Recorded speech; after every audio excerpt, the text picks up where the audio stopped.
हिंदुस्तान में अगर आपको तुष्टीकरण की इंतहा देखनी है, मतलब जहां तुष्टीकरण की सारी सीमाएं लांघ दी गई हों, हिंदुओं का हक छीनकर मुसलमानों को दे दिया गया हो, तो आप ममता बनर्जी के बंगाल में जा सकते हैं। जहां हिंदुओं को कहा जाता है कि आप मुस्लिम एरिया में गए क्यों, जबकि आपको पता था कि रोजों का पाक महीना चल रहा है। ये सब तो कुछ भी नहीं, ममता बनर्जी की सरकार ने ओबीसी के नाम पर बड़े घोटाले को अंजाम दिया है। वोट बैंक की खातिर बांग्लादेशी और रोहिंग्याओं को भारत का नागरिक बना दिया गया, और सिर्फ नागरिक ही नहीं, उन्हें आरक्षण भी दे दिया गया। बंगाल में कैसे हिंदुओं को दोयम दर्जे का बनाया जा रहा है, इस रिपोर्ट में आपको उस बारे में पता चलेगा। नमस्कार, एनएमएफ न्यूज देख रहे हैं आप, मैं हूं आपके साथ अभिषेक पुंडीर। आरक्षण के नाम पर पिछड़ी जाति को इस्लाम में धर्मांतरित करने का घिनौना काम चल रहा है बंगाल में, और इसका खुलासा तब हुआ जब राष्ट्रीय पिछड़ा आयोग ने देश भर में आरक्षण की समीक्षा शुरू की। इस समीक्षा में यह देखना था कि देश भर में ओबीसी वर्ग को दिए जाने वाले संवैधानिक अधिकारों का पूरी तरीके से पालन किया जा रहा है या नहीं। इस जांच के क्रम में पिछड़ा वर्ग आयोग ने 25 फरवरी 2023 को बंगाल के अधिकारियों के साथ एक बैठक की। इसमें चौंकाने वाले तथ्य सामने आए। समीक्षा और जांच के दौरान आयोग को पता चला कि बंगाल में कुल 179 जातियां ओबीसी में हैं, और 179 ओबीसी जातियों की पूरी लिस्ट जब केंद्रीय ओबीसी आयोग ने देखी तो पता चला कि राज्य में कुल 118 जातियां मुस्लिम ओबीसी में से हैं, जबकि इस लिस्ट में 61 जातियां सिर्फ हिंदुओं की हैं। इस लिस्ट के सामने आने के बाद ममता सरकार पर गड़बड़ी करने के आरोप लगे हैं। राष्ट्रीय पिछड़ा वर्ग आयोग एनसीबीसी के अध्यक्ष हंसराज अहीर ने कहा कि बंगाल राज्य सूची में 189 ओबीसी समूहों में से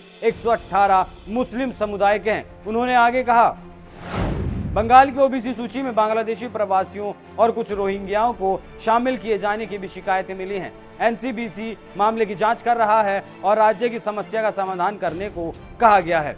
एनसीबीसी प्रमुख ने कहा कि इतनी सारी मुस्लिम जातियों को ओबीसी का दर्जा देने के पीछे तुष्टीकरण की राजनीति है। हंसराज अहीर ने दावा किया है कि बंगाल में जो लिस्ट तैयार की गई है उसमें 66% मुस्लिम जातियां शामिल हैं। अहीर का यह भी दावा है कि शिकायतों के आधार पर कहा जा सकता है कि जातियों को ओबीसी का दर्जा देने के लिए बंगाल में जो प्रक्रिया अपनाई गई और वो बहुत ही गैर जिम्मेदाराना है। अब इस खेल के पीछे के तुष्टीकरण को समझना बेहद जरूरी है। कैसे मुस्लिमों को भरपूर फायदा दिया जा रहा है और हिंदुस्तान में हिंदुओं को दोयम दर्जे का बनाया जा रहा है। हंसराज अहीर के मुताबिक बंगाल में ओबीसी जातियों को ए और बी 2 श्रेणियों में विभाजित किया गया है। ए श्रेणी में ज्यादा पिछड़ी जातियों को शामिल किया गया है, जिसमें से 90% जातियां मुसलमानों की हैं, जबकि बी श्रेणी में कम लाभ दिए जाते हैं और इसमें 54% हिंदुओं को डाला गया है। मतलब समझते हैं, जिस श्रेणी में ज्यादा लाभ मिलता है उसमें मुस्लिम और जिस श्रेणी में कम लाभ मिलता है उसमें हिंदुओं को रखा गया है। इसे अगर तुष्टीकरण और सिर्फ वोटों की राजनीति ना कहा जाए तो फिर क्या कहा जाए। इतना ही नहीं, अभी और सुनिए, इसके बाद जो खुलासा हुआ है वो हर किसी की आंखों को खोल देने वाला है, वो भी सुनिए। मेडिकल कॉलेजों में ए श्रेणी के आरक्षण के तहत जितने छात्रों का एडमिशन हुआ है उनमें से 91.5% मुसलमान छात्र पाए गए। यहाँ हिंदुओं की संख्या सिर्फ 8.5% पाई गई। जब किसी बात की कड़ियां खुलती हैं तो वाकई में चौंकाने वाले तथ्य और बातें सामने आती हैं। ये सब अगर जानबूझकर नहीं किया गया तो फिर कैसे किया गया, इस सवाल का जवाब ममता बनर्जी को देना होगा। ओबीसी में जुड़ने वाली 65 नई जातियां मुसलमान।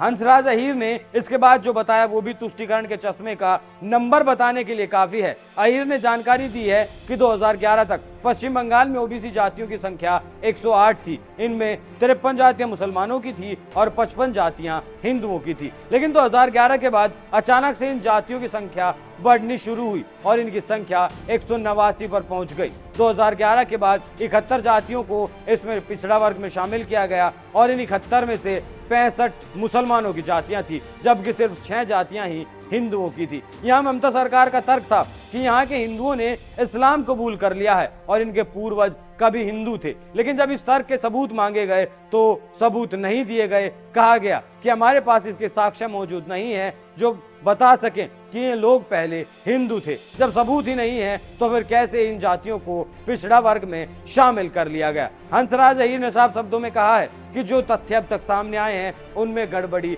साफ दिखाई देती है। केंद्रीय पिछड़ा आयोग का कहना है कि बंगाल ओबीसी वर्ग में बांग्लादेशी घुसपैठियों और उनके आश्रितों को लाकर मिक्स किया गया है। तो आप समझ सकते हैं कि बंगाल में आखिर चल क्या रहा है। आरक्षण के असल हकदार हैं हिंदू।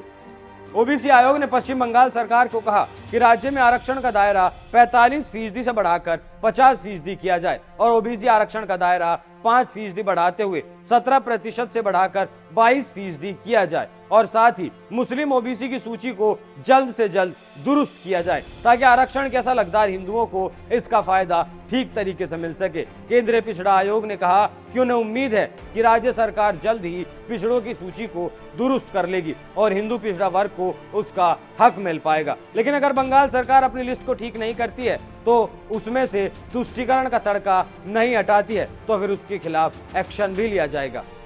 लिस्ट ठीक नहीं की तो होगा एक्शन।